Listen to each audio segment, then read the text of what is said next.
Thank you for taking the time to listen to me this afternoon. Avesoro Resources, West African gold producer, $175 million market cap, currently listed on the TSX and the AIM market in London. We produced 220,000 ounces of gold last year. Guidance for this year is 210 to 230,000 ounces. We've just put out an updated technical study 43101 report, which has almost doubled the reserves and the projected cash flows from the New Liberty mine, and we're expecting to produce a technical report update on our Yuga mine in Burkina during the second quarter of this year, which we're expecting also to add significantly to the reserve space of that project. So as you can see from this slide, we've grown very quickly over the last couple of years. We're the fastest growing gold producer on the London Stock Exchange. That includes both AIM and main market. We see a tremendous opportunity to continue to grow. As you can see from this slide, there's a significant gap in the London market for sort of 400, 500,000 ounce a year gold producers. But what you do see with companies that when they get to that sort of size in the London market, they command significantly increased valuations and earnings multiples. So the objective for Avesoro is to continue to grow through M&A to bulk up the company and move into that 500,000 ounce a year production bracket, probably move up to the main market at that point as well. And we're expecting that strategy to deliver significant value into the share price, notwithstanding the organic growth that we're also creating from our existing asset base. So just a quick overview of the financial performance. We released our full year financials just last week. You can see the tremendous increase in the gold sold, 186% increase in production. That was driven partially by a 44% increase in gold production from the New Liberty mine relative to the previous year, and also the introduction of the Burkina assets that were acquired by Avesoro Resources on around the 17th of December 17. So you can see the full year contribution from that asset as well. Significant cash generation from assets, so 73 million of cash flow from operations in the year, and a very significant transformation in the business during the course of 2018. So just turning to the New Liberty mine, as I mentioned earlier, we just put out a couple of weeks ago an updated technical report on this project. We have around a $285 million MPV at 1,300 gold and 5% discount in the new study. Importantly, we've transitioned from, or we are going to transition as part of the plans for the New Liberty mine, to an underground operation. And additionally, we've included in this study, we have first reserves coming from Dublama, which is a satellite deposit that we've talked about historically, and those reserves are now included within this study. So that's just a quick overview of to orientate yourselves around the New Liberty mine. You can see the New Liberty process plant itself, where the existing open pit is and where we're going to go underground, and then the Dublama area, which is 45 kilometers away, where we will truck the ore back to Yuga for processing. So you can see on this slide the fundamental sort of transformation really of the asset, going from 717,000 ounces to 1.35 million ounces now in the updated study.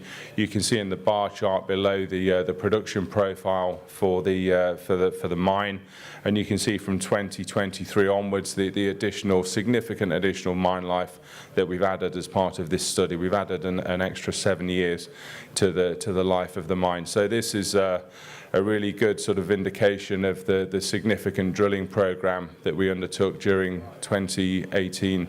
We said to the market that we had an expectation of adding around 1 million ounces to reserves across the portfolio. So you can see around 700,000 ounces coming from this work for New Liberty, and we're expecting to achieve that 1 million ounce target overall with the increase in reserves that we're expecting from Yuga, which will be announced in Q2. Quick overview of the financials. Post-tax cash flow, $370 million now from the New Liberty project, and the NPV5 of 285 million that I mentioned. And you can see that the contribution from the New Liberty open pit, underground, and Deblama.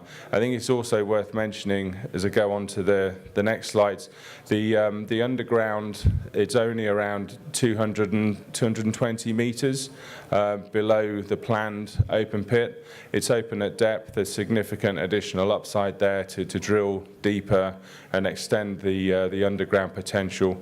Once we've obviously got the infrastructure in place for the initial open pit, you would expect the economics to improve significantly because you've taken the upfront capex to develop the underground. There's around $40 million of upfront capex included within the new 43-101. So, and also for Deblama, there's a significant potential here to expand beyond what we have in the current study. Deblama is only 1 kilometer of a 13-kilometer gold belt. You have a granite intrusion, which is a sort of pink area on the slide, and a 13-kilometer gold belt along that low-pressure zone where the gold fluids have come through. We have very good drill intercepts historically from work that's been done there. So logically, one of the next steps for us to develop this project is to drill that out, and we expect to add significant additional ounces into resources and reserves as we move forward with New Liberty. And we have the infrastructure in place. The mine is there. The trucking will be there. So it's quite easy to see how this project will develop, and the value will increase over this relatively short term. So turning to Yuga, as I mentioned, we have an update on the reserves planned for Q2. Yuga is a mine that we bought from Endeavour a few years ago now, and it was moved into the public company at the end of December 17, as I mentioned. So Yuga provided significant cash contribution to the group during the course of last year. And we've been focusing particularly on the Ware area, which is a license that we bought from Endeavour at the same time as we bought the Yuga mine. You can see here, when we first acquired the Ware license, there were no reserves. From the drilling that we did initially on acquisition, the area that's marked in blue, we had around 150,000 ounces of gold at 1.7 grams from that blue area. Since then, we've been stepping out and drilling east. You can see some of the drill intercepts that we've had there: 4.75 meters at 64 grams, 9 meters at 25 grams, etc., etc. So some very, very good drill intercepts, and our expectation is that when we come out with the updated 43-101 in Q2 for this license, we'll add additional reserves from the area that's marked out in the green outline. So just to recap, gold production for this year, 210 to 230,000 ounces. Cost will be a bit higher this year as a temporary thing, which is driven by a high stripping ratio this year at New Liberty. So there's around $200 an ounce that's associated with that high stripping rate, which will be accounted for within AISC. But that will drop back after the next sort of 12-18 months or so, and long term a very strong cash generating project and assets. Thank you for your time.